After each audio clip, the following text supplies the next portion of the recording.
ಎಲ್ಲರಿಗೂ ನಮಸ್ಕಾರ. ಇವತ್ತಿನ ರೆಸಿಪಿ ಅವಲಕ್ಕಿ ಇಡ್ಲಿ. ಅದಕ್ಕೆ ಬೇಕಾಗುವ ಸಾಮಗ್ರಿಗಳು: 1.5 ಕಪ್ಪು ಇಡ್ಲಿ ರವೆ, 1 ಕಪ್ಪು ಗಟ್ಟಿ ಅವಲಕ್ಕಿ, 1 ಕಪ್ಪು ಮೊಸರು, ಸ್ವಲ್ಪ ಎಣ್ಣೆ, ಸ್ವಲ್ಪ ಸೋಡಾ ಪುಡಿ, ರುಚಿಗೆ ತಕ್ಕಷ್ಟು ಉಪ್ಪು. ಮೊದಲಿಗೆ ಮಿಕ್ಸಿ ಜಾರಿಗೆ ಅವಲಕ್ಕಿಯನ್ನು ಸಣ್ಣಾಗಿ ಪುಡಿ ಮಾಡಿಕೊಳ್ಳಬೇಕು. ಒಂದು ಪಾತ್ರೆಯಲ್ಲಿ ಪುಡಿ ಮಾಡಿದ ಅವಲಕ್ಕಿ ಪುಡಿ, ಇಡ್ಲಿ ರವೆ, ಮೊಸರು, ಉಪ್ಪು, ಸೋಡಾ ಪುಡಿ, ನೀರು ಹಾಕಿ ಚೆನ್ನಾಗಿ ಇಡ್ಲಿ ಹದಕ್ಕೆ ಕಲಸಿಡಬೇಕು.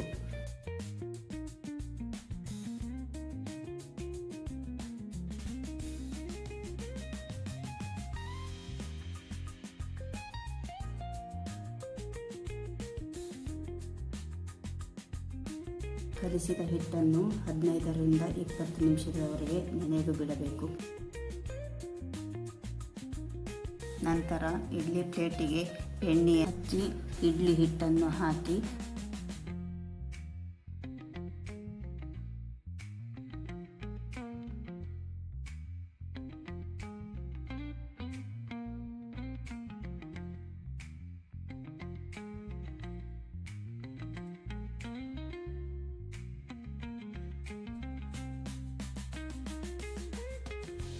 ಅದನ್ನು ಹಬೆಯಲ್ಲಿ 5 ರಿಂದ 6 ನಿಮಿಷದವರೆಗೆ ಬೇಯಿಸಿಕೊಳ್ಳಬೇಕು.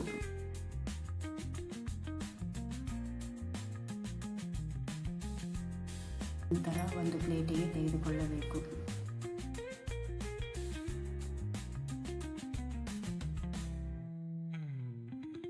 ನೀವು ಒಮ್ಮೆ ಟ್ರೈ ಮಾಡಿ ಹೇಗಿದೆ ಎಂದು ಕಮೆಂಟ್ನಲ್ಲಿ ತಿಳಿಸಿ. ಹಾಗೆ ನಮ್ಮ ಚಾನಲನ್ನು ಸಬ್ಸ್ಕ್ರೈಬ್ ಮಾಡಿ. ಧನ್ಯವಾದಗಳು.